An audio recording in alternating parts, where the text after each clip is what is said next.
মে দিবসের সরকারি ছুটির সাথে যোগ হয়েছে সাপ্তাহিক ছুটি, অর্থাৎ আজ এবং আগামীকাল সাপ্তাহিক ছুটি এবং মে দিবসের ছুটি সহ টানা 3 দিনের ছুটিতে কক্সবাজারের যে পর্যটন ব্যবসা সেটি কিন্তু একদমই অনেকটা চাঙ্গা ভাব লক্ষ্য করা যাচ্ছে। এবং এই যে কক্সবাজার সমুদ্র সৈকতে অসংখ্য পর্যটক আমরা লক্ষ্য করতে পারছি। টানা 3 দিনের ছুটিতে অসংখ্য পর্যটকের সমাগম ঘটেছে কক্সবাজারে। এবং এই যে এই 3 দিনের ছুটিতে কিন্তু কক্সবাজারে লক্ষাধিক পর্যটকের আগমন ঘটেছে, আমরা সেটাই জানতে পেরেছি। এবং যে পর্যটন সংশ্লিষ্ট যারা রয়েছেন তারা বলেছেন যে তাদের হোটেল মোটেলগুলো কিন্তু একদম সম্পূর্ণ তারা বুকিং বলে জানিয়েছিলেন। এর পাশাপাশি ট্যুরিস্ট পুলিশের পক্ষ থেকেও বলা হয়েছিল যে তারা সকল প্রকারের প্রস্তুতি তারা নিয়ে রেখেছিলেন, যে এই সময়টাতে কক্সবাজারে পর্যটকে মুখরিত হয়ে উঠবে, তাই সকল প্রকার তারা প্রস্তুতি সম্পন্ন করে রেখেছিলেন। এবং তাদের পক্ষ থেকে যে সকল সতর্কতা সবকিছুই দেওয়া হয়েছিল। এবং এর পাশাপাশি লাইফগার্ডের কর্মীরাও কিন্তু তাদের পক্ষ থেকে সকল প্রকারের প্রস্তুতি তারা সম্পন্ন করে রেখেছিলেন যে সকল পর্যটকেরা আসবে তাদের জন্য। এবং এই সময়টাতে কিন্তু 2 লাখের বেশি পর্যটকের সমাগমের আশা করেছেন হোটেল ব্যবসায়ীরা। এবং এর পাশাপাশি যেটি বলছিলাম যে আসলে ট্যুরিস্ট পুলিশের যিনি ঊর্ধ্বতন কর্মকর্তা রয়েছেন তিনি যেটি বলেছেন যে আসলে এবারের ছুটিতে পর্যটকেরা যেন নির্বিঘ্নে ঘোরাঘুরি করতে পারে, সেই জন্য তারা সবসময় একদম প্রস্তুত এবং সবসময় তারা নিরাপত্তার ব্যবস্থাটাও তারা সেইভাবেই রেখেছেন।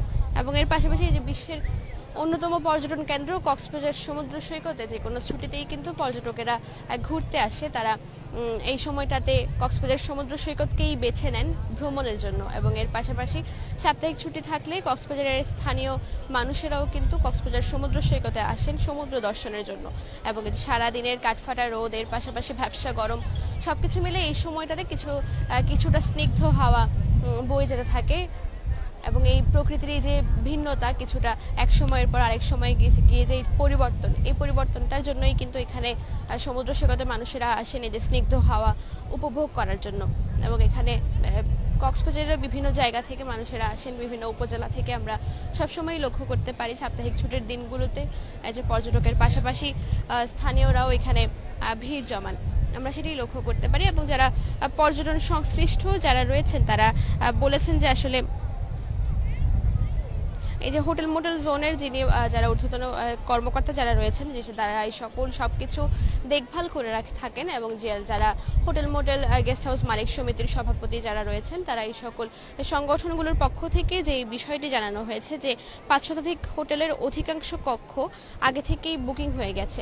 এবং পর্যটকদের বিনোদনের জন্য তারকামানের হোটেলগুলোতেও রয়েছে বিশেষ ধরনের ব্যবস্থা। তাছাড়া বেশ কিছু হোটেলে পর্যটকদের জন্য বিশেষ ছাড়েরও ব্যবস্থা করা হয়েছে। আমরা এমনিতেই সবসময় আমরা লক্ষ্য করে থাকি কক্সবাজারে আগত পর্যটকদেরকে স্বাগত জানাতে সবসময় কিন্তু কক্সবাজারে যে সকল হোটেলগুলো রয়েছে সেখানেই একটা বিশেষ ছাড়ের ব্যবস্থা করা হয়ে থাকে, আমরা সেটি প্রায় সবসময় লক্ষ্য করে থাকি।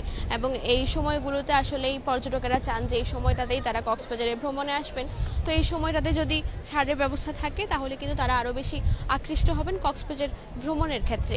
এবং এর পাশাপাশি যারা এই যে পুলিশের পক্ষ থেকে কিংবা প্রশাসনের পক্ষ থেকে তারাও যেটি বলেছেন যে এই 3 দিনের ছুটিতে অনেকটা পর্যটকের সমাগম ঘটবে, তারা এর আগে থেকেই আশাবাদী ছিলেন। এবং আজ এই 3 দিনের ছুটির দ্বিতীয় দিন চলছে, এর পাশাপাশি আজ সাপ্তাহিক ছুটির দিনও। তো এই সবকিছু মিলে কিন্তু গতকাল থেকে আজ পর্যন্ত আনুমানিক 1 লক্ষ মানুষ কক্সবাজারে আছেন এবং কক্সবাজারে ভ্রমণ করছেন বলে আমরা জানতে পেরেছি। এবং এর পাশাপাশি যেটি লক্ষ্য করা যাচ্ছে যে সমুদ্র সৈকতের যেদিকে তাকাচ্ছি সেদিকেই মানুষ আর মানুষ, সেটি লক্ষ্য করা যাচ্ছে। এবং এখানে সবাই যে পর্যটক এমনও না, এখানে স্থানীয় মানুষরাও রয়েছেন, স্থানীয় মানুষরাও এসেছেন তাদের পরিবার পরিজন নিয়ে, কেউ কারো বন্ধু বান্ধবদেরকে নিয়ে এখানে এসেছেন। এবং এই যে সমুদ্র সৈকতের পাশাপাশি যদি একটু আকাশের চিত্র বলি তো সেক্ষেত্রে কিন্তু লক্ষ্য করা যাচ্ছে যে আকাশের কিছু কিছু জায়গায় কিন্তু মেঘ রয়েছে। এবং এই যে সূর্যের ঠিক মুখ বরাবর কিন্তু মেঘের অবস্থান আমরা লক্ষ্য করতে পারছি, যার কারণে সূর্য কিছুটা আধো আধো ঢাকা অবস্থায় রয়েছে।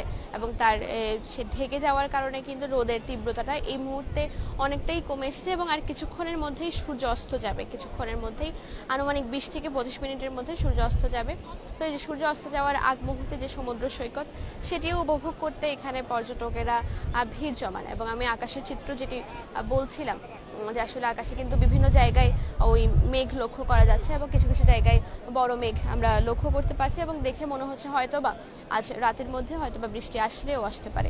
এবং আমরা কিন্তু প্রায় সময় এই লক্ষ্য করে যাচ্ছি যে আমাদের আবহাওয়া অফিস থেকেও কিন্তু বলা হয়েছিল যে মে মাসের শুরুর দিকে কিছুটা ঝড়ো হাওয়া কিংবা ঝড়ের আভাস কিছুটা দেওয়া হয়েছিল এবং এছাড়া এই যে বৈশাখের শেষ সময় এবং এখন বৈশাখের ঠিক মাঝামাঝি সময় চলছে, এর পাশাপাশি বৈশাখের শেষ সময়ও কিন্তু যে একটি কালবৈশাখী বলে একটি কথা আছে, সেটি কালবৈশাখীর কিছুটা সম্ভাবনা আছে বলেও আমাদেরকে আবহাওয়া অফিস থেকে জানানো হয়েছে।